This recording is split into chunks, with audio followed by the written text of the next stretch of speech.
2021 has finally come to an end, and despite a pretty late start to the year's theme park season, it turned out to be a pretty successful year for me. I was able to double my coaster count from 2020, increasing from just 27 to a decent 54. It's still not a ton, but I was able to get on many amazing coasters this year, most of which were at parks I visited for the first time in 2021. With the new year recently starting, I thought now would be a good time to share with you all the highest tier of my current coaster list. Welcome to CLT Coasters. My name is Josh, and these are my top 10 roller coasters as of 2021.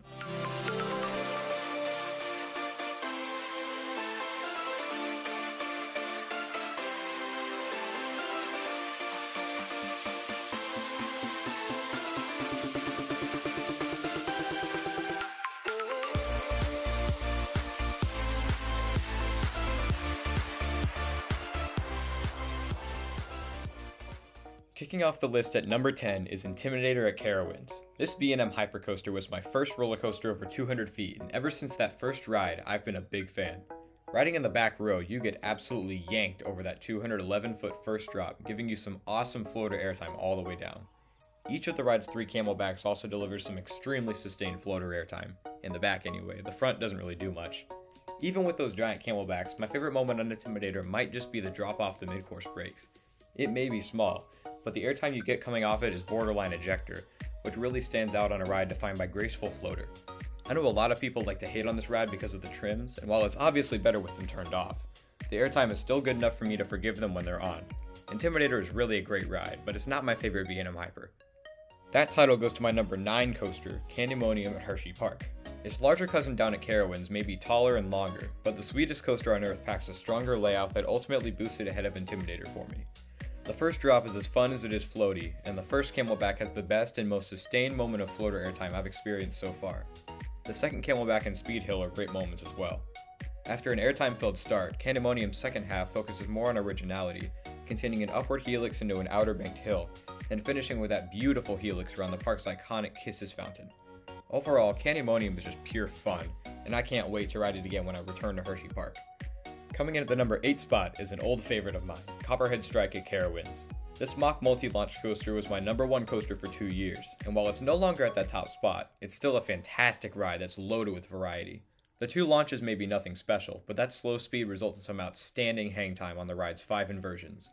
To balance out that slow hang time, Copperhead throws in some fast-paced transitions and multiple ejector airtime hills, the strongest of which is the pop into the second launch. This coaster really is a full package, containing some surprising forces, a top-notch layout, and some of the weirdest theming you'll find on any coaster.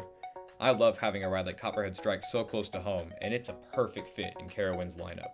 Moving on to number 7, we have by far my favorite wooden coaster, Thunderhead at Dollywood. I was really impressed by my first ride on this awesome GCI. It's incredibly fast-paced, is loaded with some great pops of ejector airtime, and the laterals are pretty solid as well. The Malayan Flyer trains are what really make this ride, as it's super easy to get multiple inches of room between you and the lap bar. You've also got to love that station fly-through, which really hypes you up while you're in the station. Thunderhead won 2 Golden Ticket awards for Best Wooden Coaster, and I think it definitely deserved those awards. It's fast, forceful, and just plain fun, and it's easily one of the best attractions at Dollywood.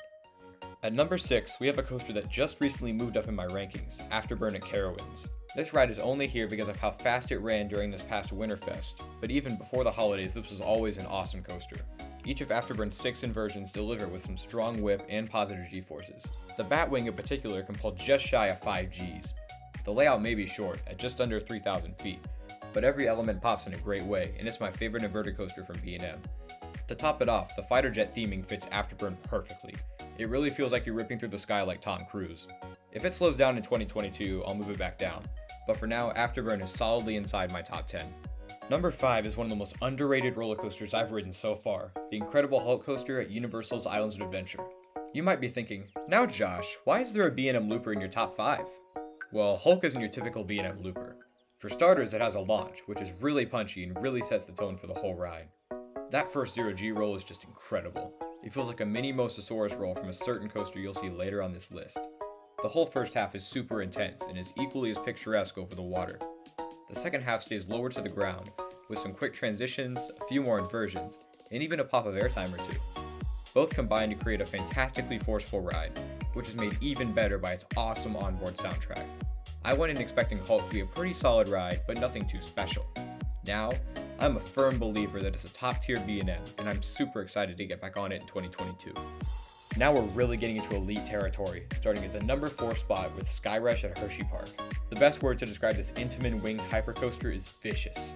Skyrush is easily the most intense roller coaster I've ridden, with some powerful positives and aggressive laterals. But where this coaster really shines is its negative G's. This thing is an airtime machine, with some unbelievably strong and sustained ejector that'll have you soaring out of your seat. And that first drop, man, is just a true holy crap moment. Easily the best first drop I've done so far. I know some people aren't fond of the restraints, but I personally love them and the freedom they provide. I can't wait to get back to Hershey Park for some more rides on Skyrush. It's nothing short of addictive. Coming in at number 3 is my favorite B&M by a landslide, Fury 325 at Carowinds. This was my first Giga coaster and it left me in absolute awe. The first drop is just heavenly, with sustained airtime all the way down. The outbound half of Fury is filled with high-speed turns, and you can really feel that 95mph top speed as you blaze toward the ride's fantastic turnaround, more commonly known as the treble clef because of the way it's shaped. On the way back to the station, riders are treated to some outstanding flowjector airtime, which is just the icing on the cake that is this magnificent Giga coaster. I'm so lucky to have a coaster like Fury 325 at my home park, and I can't wait to continue riding it for years to come. Taking the silver at the number 2 spot is my first coaster from Rocky Mountain Construction, or RMC, Lightning Rod at Dollywood. This thing is just awesome. The launch is punchy and really gets your adrenaline pumping, but the star of the show is the ride's abundance of airtime. From the first drop to the brake run, you'll be constantly flying out of your seat, from that excellent wave turn to those awesome twisted hills.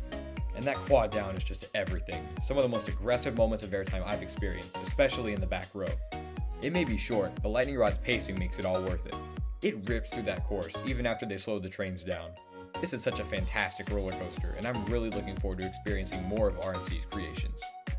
And finally, topping the list as my number 1 roller coaster is the one and only Jurassic World Velocicoaster at Universal's Islands of Adventure. Man, where do I even begin with this ride? Velocicoaster just has it all. Elaborate theming, a fantastic layout, 2 launches, airtime hills, a top hat, 4 whippy inversions, the last of which is my favorite element on any coaster I've ridden. Seriously, that barrel roll over the water is nothing short of legendary, and it's worth getting in line for alone.